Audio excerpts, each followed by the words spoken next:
Всем доброго времени суток. Спешу с вами поделиться своей новой вязалочкой. Это у меня будет топ-маечка, летний вариант под пиджак или просто. Правда, нить я выбрала полушерстяную, но в 3 сложения. Но мне нравится эта нить, как она держит форму. Осталось у меня связать, и в этом видео я хочу показать, как делается шнур полый и как я его делаю. Вот у меня маечки будут, маечка на шнурочке завязываться. Шнур у меня будет выполняться на 4 иглах. Можно этот шнур делать и на 3, и на 4, и на 4, и на 5. И вот, пожалуйста, я делала шнур на 8 иглах. Вот тоже он вот такой вот получился, полый шнур. Неплохо, хорошо. Но в данном изделии у меня будет шнур из 4 петель состоять. Вяжем на однофантурной машине, на однофантурной, то есть на верхней фантуре. У меня это Silver Reed SK 840, и для полого шнура мне нужно сделать такие настройки. Буду вязать на плотности 0, и я ставлю рычажок, так это получается на C. Рычажок у меня на C, это холостой ход. То есть при прохождении каретки слева направо будет провязываться холостым ходом. То есть не будет вообще провязываться. Вот, он не провязался. А когда мы назад едем, то подхватывается крайняя, и все остальные провязываются. Я, когда начинала делать этот шнур, столкнулась с некоторыми нюансами. Когда я вешала оттяжку, там, допустим, коготки, то при прохождении, ну, понятно, что при прохождении туда не вяжется, а при прохождении назад не провязываются некоторые петли. Нюанс, наверное, моей машины, не знаю, может быть, у некоторых нужно обязательно оттяжку делать гребенкой, у меня нет. То есть у меня хорошо провязываются петли без натяжения дополнительного. То есть даже вот этот вот шнурок, я когда вязала, я просто начинала, и тут нет изделия, просто он вязался без всяких грузиков. То же самое и здесь. Я вяжу без грузиков. То есть под тяжестью вот данного изделия, вот так вот, как оно есть у меня, так у меня и происходит мой шнурок, провязывается.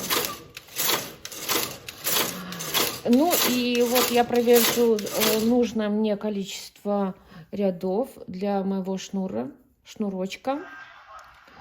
Вот он такой будет длинный. Я потом покажу. Надеюсь, я сделаю МК. Если кому-то интересно будет МК по моей маечке, пишите. С удовольствием поделюсь с вами размерами и схемой, с выкройкой вязания. Она у меня на резиночке, все как я люблю, чтобы должна держать форму.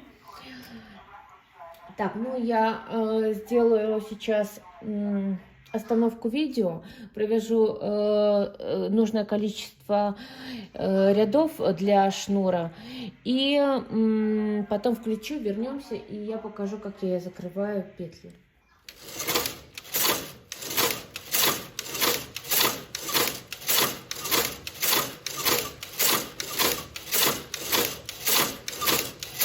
Ну вот, я хочу показать, что без всякого грузика, без всяких усилий, вот так вот у меня и вяжется полый шнур.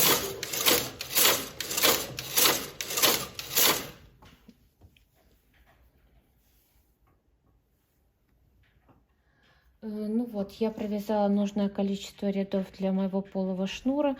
И хочу показать, как я заканчиваю вот полностью, закрываю петли этого шнура. Когда каретка у меня стоит справа, я одну петлю переношу на соседнюю, то есть уменьшаю количество. На одну петлю уменьшаю.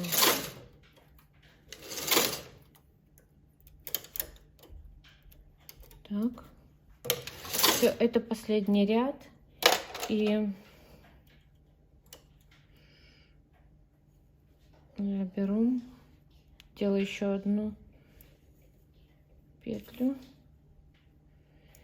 и обрезаю кончик и затягиваю. Все, шнур у меня готов. Особенностью этой модели у меня является, что вот эти шнурочки, которые я делала, они со спинки тоже будут, они будут завязываться. Поэтому, в принципе, точное количество рядов нам не стоит знать. Нам приблизительно надо знать длина, которая будет достаточно для завязывания этих шнурочков. Ну, сейчас я уже довязала и спинку, и перед моей маечки. И я сейчас делаю ВТО. ВТО у меня это постираю, приведу в порядок.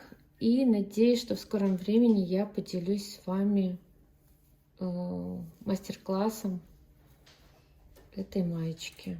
Спасибо всем за просмотр. Смотрите на меня.